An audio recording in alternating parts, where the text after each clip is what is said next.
In case அது ஆணுக்கு இருந்ததுன்னா ரொம்ப அழகான மனைவி அமையும். நல்ல பணம் இருக்கக்கூடிய புருஷனா அமையும். லக்னத்தை வச்சு எப்படி அதிர்ஷ்டமா மாத்திக்கக்கூடிய வழிமுறைகளை சொல்லிக்கிட்டு வரோம்.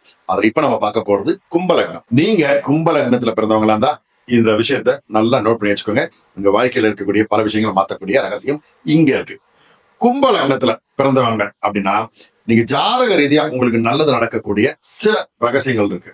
பேப்பர் பேனா வச்சுக்கோங்க. ஓகேங்களா? ரைட். சாய்ராம், வணக்கம். இன்றைய தினம் சிறப்பான தினமாக அமைய என் வாழ்த்துக்கள். அகம் பிரம்மாஸ்மி. இப்போ சொல்ல போற இந்த விஷயங்கள் ஓகேங்களா மிக முக்கியம். ஏன்னா உங்களுக்கு அதிதேவதை யார் அப்படின்னு தெரிய வேண்டியது அவசியம்.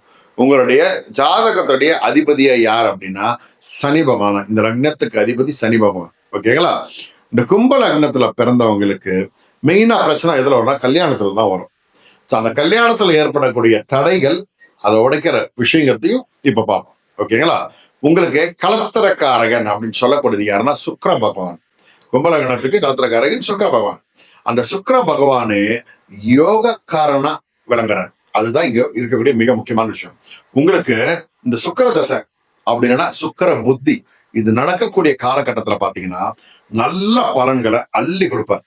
அந்தந்த வயசுக்கு அந்த தசாபதி வரும்போது அந்தந்த யோகத்தை அள்ளி கொடுப்பார். அதுதான் இதோடைய மிக முக்கியமான ஒரு விஷயம். அதை கரெக்டா ஃபாலோ பண்ணி அதை யூஸ் பண்ணிக்கிறது அவசியம். அதே போல திருமண வயசுல இருக்கவங்களுக்கு சுக்கிரதசை இல்ல சுக்கிர புத்தி வந்தது வச்சுக்கோங்களேன்.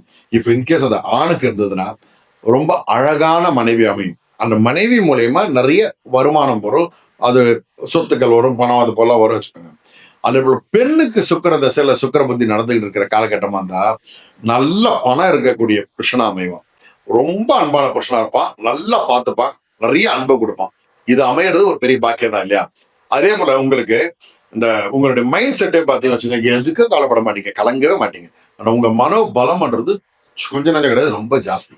அதே போல உங்களுக்கு சனி பகவானு எந்த ஒரு கெட்டது பண்ண மாட்டாரு. அதுதான் மிக முக்கியமான விஷயம். ஏழரை சனி, அஷ்டம சனி, இந்த சனி, அந்த சனி, எந்த சனியா இருந்தாலும் உங்களுக்கு கெட்டது பண்ண மாட்டாரு. அது உங்களுக்கு கிடைச்ச ஒரு பாக்கியம். உங்களுக்கு நன்மை செய்யாத அது யார்? அப்ப நமக்கு யாரா கெடுக்கிறது நம்மள அப்படின்னீங்கன்னா சந்திர பகவானும் செவ்வாயும் தான் உங்களுக்கு கெடுக்கக்கூடிய கிரகங்கள். அப்போ அவங்கள சரியா வச்சு ஆக்டிவேட் பண்ணிக்க வேண்டியது உங்களுடைய வேலை. அது எப்படி பண்றதுன்னு நான் அப்புறம் சொல்றேன். ஓகேங்களா? அந்தந்த தசாபுத்தி நடக்கிற காலகட்டத்துல இல்ல இந்த சந்திர தசை வருது, சந்திர புத்தி இல்ல செவ்வாய் தசை செவ்வாய் புத்தி வரக்கூடிய அந்த காலகட்டத்துல நீங்க மெயினா செய்ய வேண்டியது கடவுள் வழிபாடு தான். இறை வழிபாடு மாத்திரமே உங்களுக்கு வழியை கொடுக்கும். ஓகேங்களா? இது இன்னொன்று மெயினா பார்த்தீங்கன்னா உங்களுக்கு புதன் தசை வரக்கூடிய காலமா இருந்தா வச்சுக்கோங்களேன்.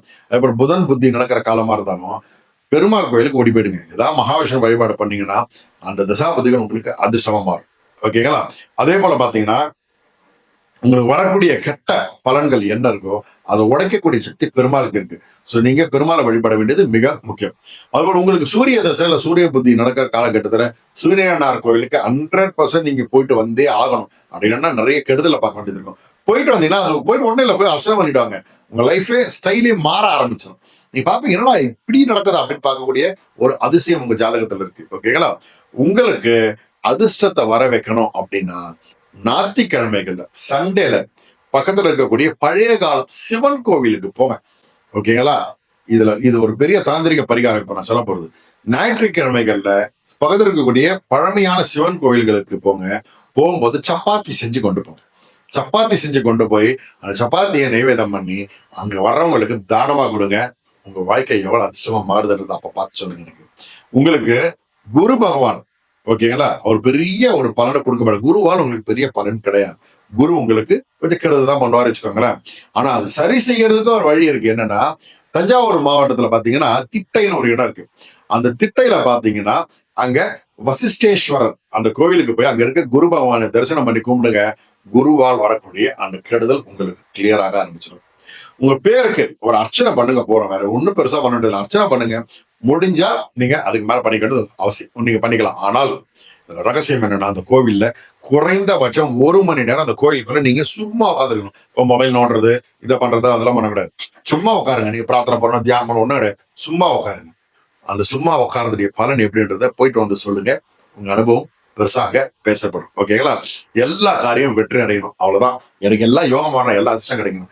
இதை நீங்க அந்த திட்டையில் இருக்கக்கூடிய குரு பகவான் சொல்லிட்டு வந்து பாருங்க. பாக்கி எப்படி மாறுதுன்னு பார்ப்போம். நல்லது நடக்கும், நல்லது மாத்திரமே நடக்கும். கும்ப லக்னக்காரர்களுக்கு சாய்ராம்.